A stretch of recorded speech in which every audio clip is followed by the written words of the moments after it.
Hello everyone, this is Carlos Garrido. We received a few videos ago a comment asking for a reading list of Marxist classics. So I wanted to take a stab at this. I know Eddie has done another one. I'll link the one that Eddie did to the description of this video. But I wanted to have a theory-focused list of stuff that I would recommend, or that I do recommend to people who are just getting into theory.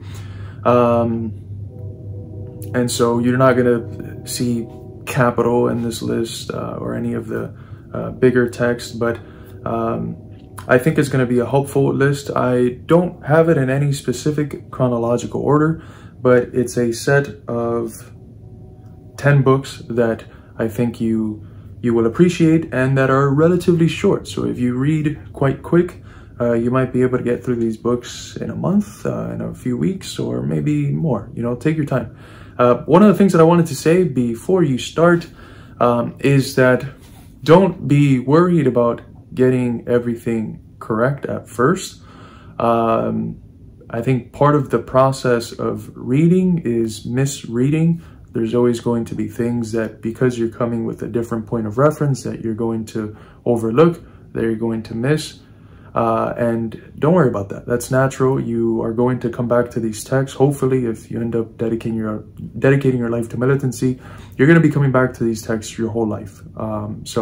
Eventually you'll start to get it better and to have different lens of focus. I mean, a lot of these books I've gone through a few times, and every time I go through it, I end up focusing on something completely different, and I end up getting new insights that I didn't get the previous time that I read them. And I know that's the case for everyone. It doesn't matter how old you are or how many times you've read the book.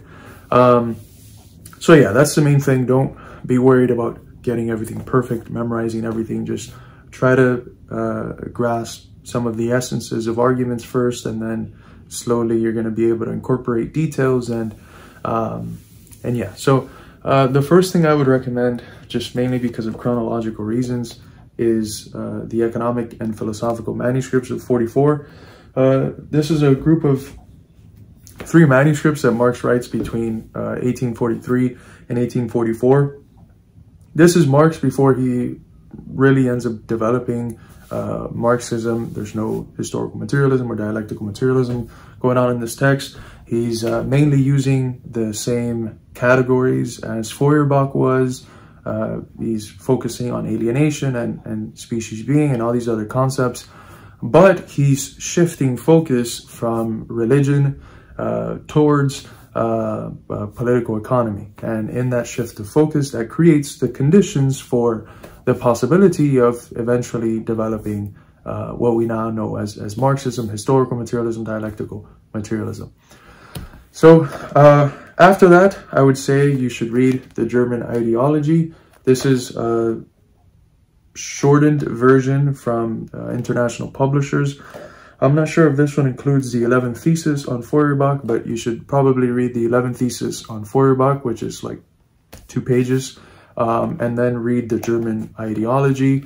This is the book where Marx and Engels begin to become Marxists. They're critiquing some of their philosophic jargon that they used previously, and it's a polemic against the young Hegelians, and in it they establish what ends up becoming the core of Marxist materialism.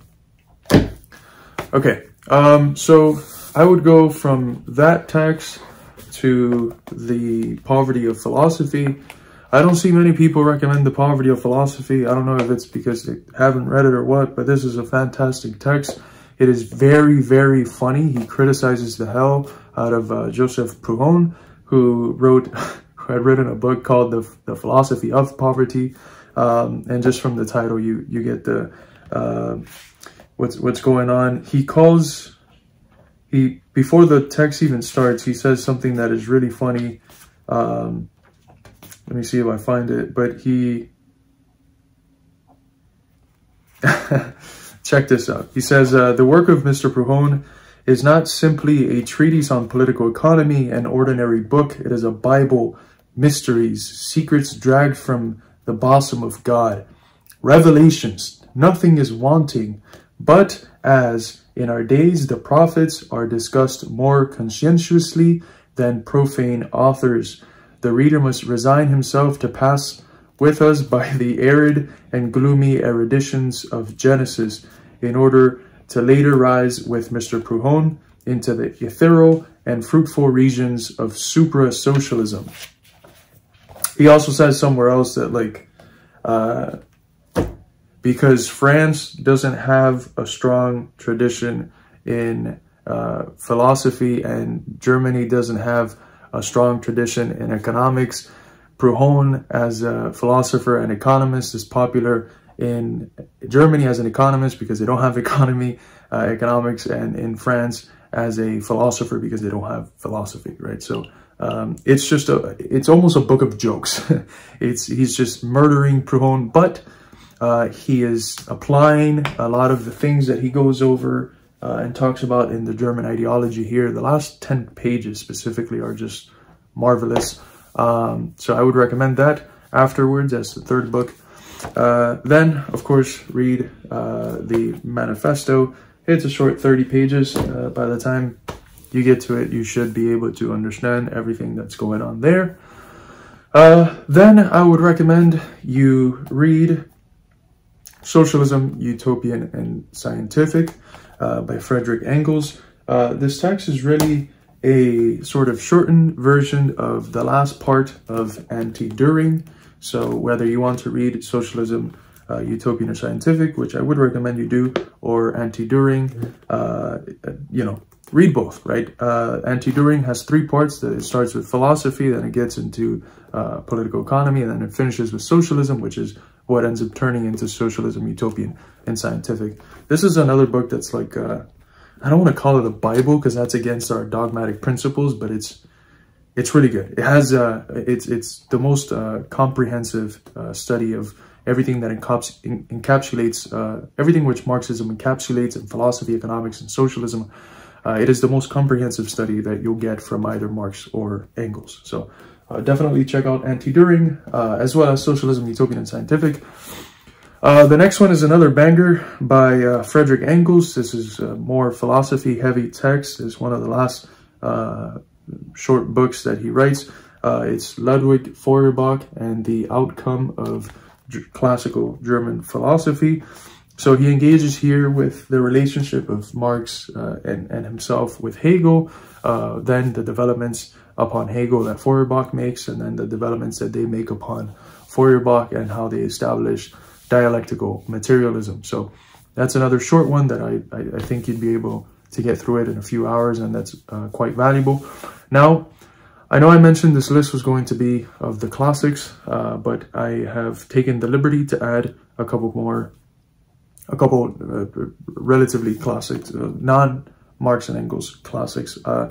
There's this one short anthology that I picked up in undergrad from Lenin that was really helpful. It's called Marx, Engels, and Lenin, and it's got like portions of each one of Lenin's major texts that deals with Marxism and philosophy.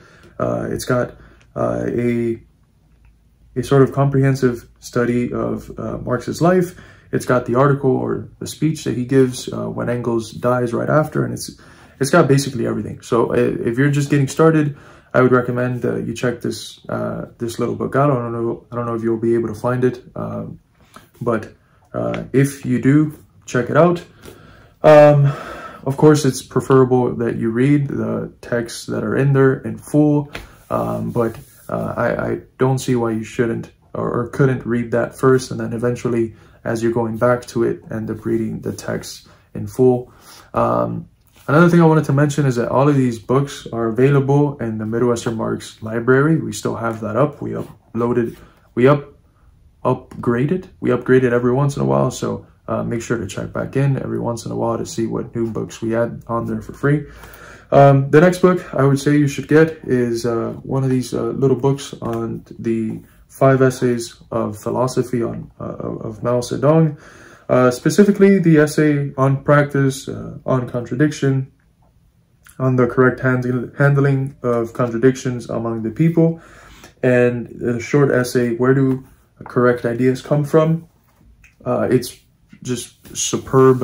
He ends up developing two new dialectical categories to analyze reality: principal and secondary contradictions, and antagonistic and non-antagonistic contradictions, which are categories which are really useful in explaining the difference between how we engage in contradictions in capitalism and how we engage in contradictions in socialism, because there will be contradictions in socialism. Our philosophical base is dialectical, and we hold that contradictions are universal because they are the source of movement, and movement is constant. Movement is the only thing that is constant. So in terms of the classics, I would say that's pretty much it. I would recommend everyone to pick up this anthology, which I'm sure you've seen. It's by Robert C. Tucker. It's got a lot of good stuff, specifically the earlier texts, the earlier essays from Marx are really good. It's got a few really good letters that you should check out, especially for people that are starting. This is all really the stuff that I was engaging with mostly when I was an undergrad, so I'm recommending it from personal experience, that I think it's good stuff and that it works, and it prepares you well to go into the bigger stuff, or to go back into this stuff with a better understanding of it. And lastly, a book that was quite influential in my development, it was one of the first ones that I read, is a book called Marxism and the Human Individual by Adam Schaff. It goes over how it is that the early humanistic philosophy of Marx ends up pretty much staying throughout his whole career, right? You can always see some of the themes that he's dealing with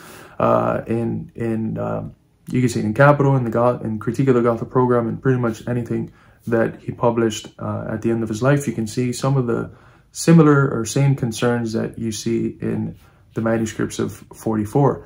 That book is done by a Marxist humanist, which philosophically usually are pretty good. Politically, they usually have these State Department takes on socialist states.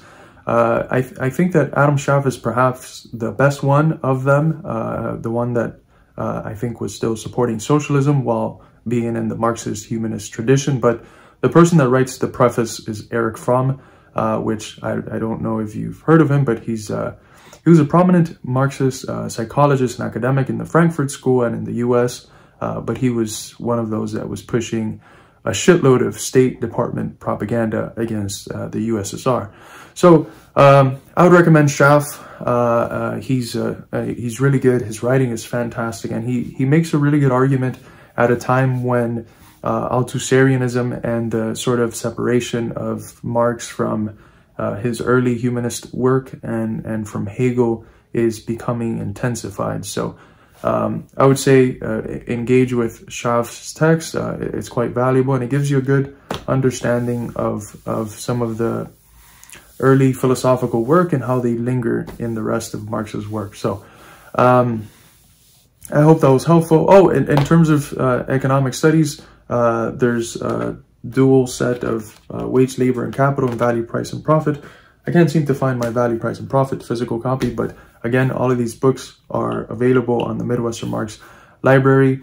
Those two are really good, especially if you plan on diving into Capital at any point. I'd recommend you check those two out before you do so, or to check out the second section in Anti-Düring that deals with political economy before you go into Capital.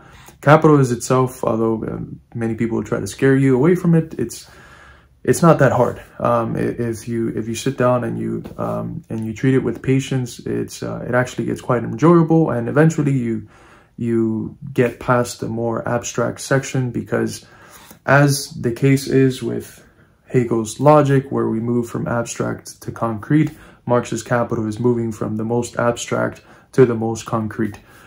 So I'd say if after reading these you feel comfortable with engaging in a larger project, I definitely say pick up Capital. It's a quite enjoyable text. It's written superb, chef's kiss, fantastically written, phenomenal literary examples used by Marx. It's just a beautiful text.